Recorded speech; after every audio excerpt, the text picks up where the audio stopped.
One of my favorite genres of games is the beat 'em up, and I've played a ton of roguelike games over the last few years, and some have been great and other ones not so much. But Streets of Red combines a beat 'em up with a roguelike.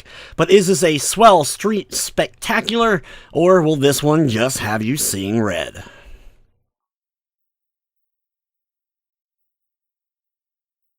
Streets of Red is a classic-style beat-em-up game that very much harkens back to the days of the 8-bit and late 80s era arcade beat-em-up titles. So instead of playing something like a Streets of Rage or a Final Fight as far as the fluent combat is concerned, it's more of the kind of bare-bones beat-em-up with basic combos for the most part and some special moves similar to like Bad Dudes, Double Dragon, very much like the classic TMNT arcade games and TMNT 3, The Manhattan Project.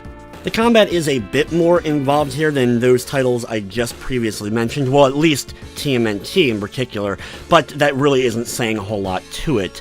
The combat never felt all that great, it's always a bit clunky, and hit detection is kind of all over the place.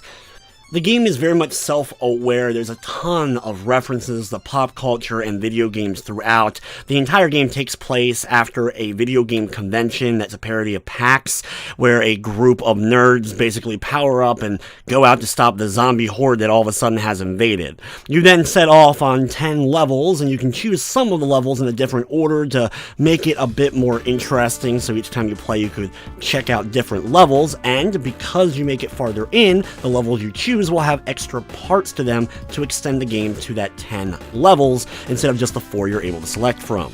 The 4 characters have a decent variety to them as far as their moves are concerned. The characters that you get to choose from are pretty standard stuff, though they do have a bit variety to them. There's also 2 unlockable characters that you can get as well. Each character has some different speed, different attack power, and different amounts of health to start with. The whole roguelike thing is basically revolving around the permadeath, where if you run out of health and you don't have any money to revive yourself, as each revival costs a certain amount of money depending upon what difficulty you're playing on, this will end up causing you to game over and you'll have to start over from the beginning. To help you out, you are able to do some cool combos using your special moves to pull off fatalities that allow enemies to drop different items, including if you're able to hit multiple enemies with a fatality at once, you can potentially get health items dropped, and this is key in order to kind of keep that health up.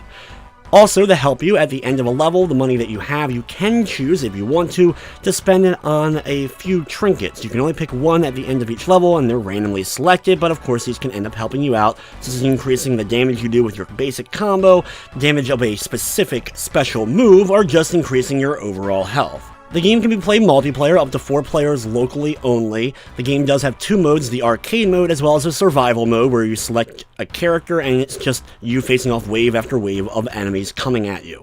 Streets of Red was originally released in 2014 as a game called Devil's Dare on Steam. This version has been tweaked a bit to get re-released here now as Streets of Red Devil's Dare Deluxe. Unfortunately though, there's not a whole lot of information about the game other than the Steam page, and I never played it, so I don't really know all of what's different in this version of it. The whole idea of a roguelike beat-em-up game is actually really cool. The problem is the combat just really isn't that fun. You're unable to jump unless you're doing one of your special moves. Just the combat just feels very basic, and like I said, very much the classic NES style of beat-em-up game, which can be enjoyable for a period of time. Unfortunately, here, when you're going to have to replay and replay as you're getting better, especially going after the hardest difficulty, you're going to end up probably getting a bit on the board side. There's not a whole lot of variety to the enemy types, and while the bosses are kind of cool, they really are pretty simple as far as their overall attack patterns and designs, even if they end up looking kind of cool.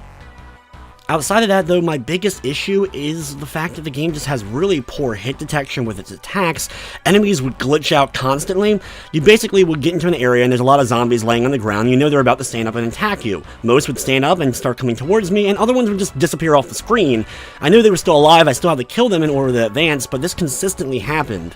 I also had enemies would kind of glitch up into the top screen, get stuck in items, health bars would be in the wrong locations. Just an absolute mess at times while playing the game. The good thing is though, thankfully, other than that, the game didn't crash on me during my playthroughs. Streets of Red is available now on the PlayStation 4 and Nintendo Switch for $7.99, and it does feature a Platinum Trophy. The original version of the game, Devil's Dare, is still available on Steam, but it's at $12.99. Overall, Streets of Red is an interesting concept that I think some will end up enjoying, especially for a bit of time, and once that kind of new game feel wears off of this roguelike system, you'll probably just end up finding it a relatively mundane beat-em-up game that really wasn't worth your time. With everything said though, I'm going to be giving Streets of Red a 5 out of 10. But anyway guys, I'm going to wrap up this review. I'd like to thank you for watching, and of course, I hope you enjoyed.